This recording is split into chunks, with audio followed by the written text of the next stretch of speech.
This is WYMT Mountain Sports, your home for the Kentucky Wildcats and local high school sports. The Kentucky Wildcats beat Missouri Tuesday for their first conference win in regulation this season, 86-37. A breakout performance for freshman center Karl Anthony Towns, 12 points, 10 rebounds, and 5 blocks for Towns. But throughout the game, John Calipari kept yelling at his big man. While the performance was good, Coach Cal thinks it can be better. What he did, I thought he fought like crazy, and I thought it was the best game he's played in weeks. Best game he's played in weeks. And the reason is he sustained effort. Now, he still broke down, and I let him know every time he did. And his breakdowns were standing straight up and down, not being in a stance, not being alert to move, getting caught in a mud wrestling match with the big because you won't bend your legs.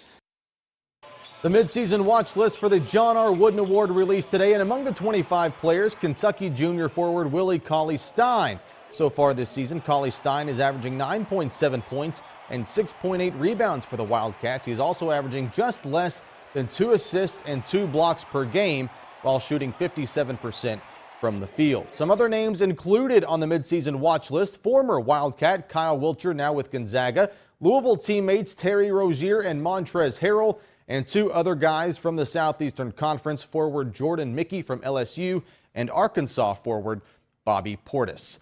So the Cats getting back on track last night in a big way with their win over the Missouri Tigers. Matt Jones with tonight's KSR Minute. On Tuesday night against Missouri, Kentucky got their groove back and finally played the way we saw in the non-conference season. They passed the ball, were aggressive on defense, and the big men finished at the bucket. But I also think it was important Calipari went back to his platoon system. He inserted Dominique Hawkins in with the first unit. It allowed both units to stay fresh. They were intense throughout, and I thought they played better from start to finish. I don't know if Dominique and those guys will end up being 10 players throughout the season, but I do think it's important for Calipari not to abandon what he's done all year.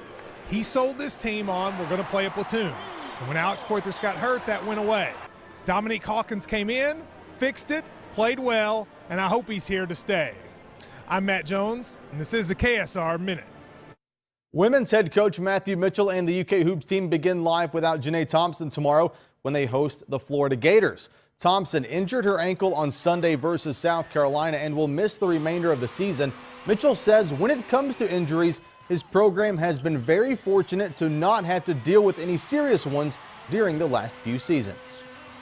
It's been incredible how fortunate we've been over the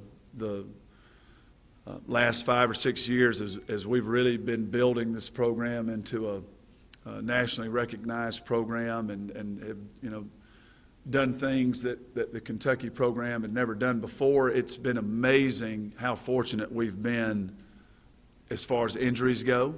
And so this has been a tough run for us, but you don't hang your head now, because all it reminds me of is how incredibly fortunate we've been over the years. New Kentucky offensive coordinator Shannon Dawson meeting with the media today. One aspect Dawson will be relied upon to succeed in off the field is recruiting. Dawson says he recruited all over the country while at West Virginia and even recruited several players that were also being looked at by Kentucky. But with UK, he does not yet know what his role will be on the recruiting trail. I don't know where I'm going to be recruiting here, but the first part of your question, I've recruited Texas across the board, from Texas to Louisiana to Mississippi junior colleges and to Florida. When I was at West Virginia, it was more of Ohio, and we still dip down in the Mississippi junior colleges. There's a lot of carryover between my last job and this job as far as recruiting areas. I'm not saying we beat you guys a whole lot, but there was a lot of crossover. And so I don't know what I'm going to do here. I'm going to spot recruit at the beginning. I got to get to know these players, and I got to get to know this class and next year's class. Now, one player Dawson will not get to coach next season is running back Braylon, who declared today for the NFL draft. Hurd spent 1 season with Kentucky after transferring from Nebraska and rushed for 368 yards and 4 touchdowns. He is set to get his degree this spring and decided to forego his senior season in Lexington and take a chance at the NFL. Let's get into some high school boys basketball action. A 49th district matchup between North Laurel and Oneida Baptist. The Mountaineers de jour Frazier and the Jaguars. Peyton Broughton, 2 names to know in this set of highlights. Pick it up in the second. Frazier with the assist. OBI gets the shot from downtown.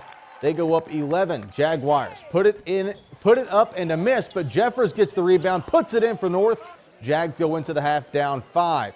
Third quarter we go. Bryson Asher passes to the sophomore Broughton, lays it in, and he draws the foul down low. Mountaineers Frazier bringing to ball up court. He will just let it roll off his fingertips, gets the bucket for 2. Down 5 now. Broughton takes the bounce pass, slams it in. 2 of his 37 points. OBI the other way pushing the floor, and Frazier will do it again. Going up and 1. He finishes with 30, a big win for the Mountaineers, 70-67, the final score. A reminder, Mid-South Conference basketball on this TV and WYMT.com. Tomorrow night, UPike and Lindsey Wilson get together at the Expo Center for a men's and women's doubleheader. The women tip off against number 21 Lindsey Wilson at 6, and the 4th-ranked men's team for UPike takes the court in the nightcap at 8 o'clock.